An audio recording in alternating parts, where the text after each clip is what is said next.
Oke guys, baru kali ini saya bisa upload lagi.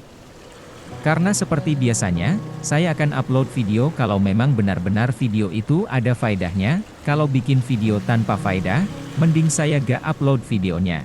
Oke, sekarang saya akan membuat tutor tentang bagaimana cara membuat family di aplikasi snack video ini. Ingat, ini tentang cara membuat family, bukan bergabung dengan family. Paham kan? Untuk cara silahkan amati video ini, untuk linknya nanti saya sematkan di kolom komentar. Untuk itu silahkan kalian, fokus pada caranya, biar mengerti dan langsung bisa praktek.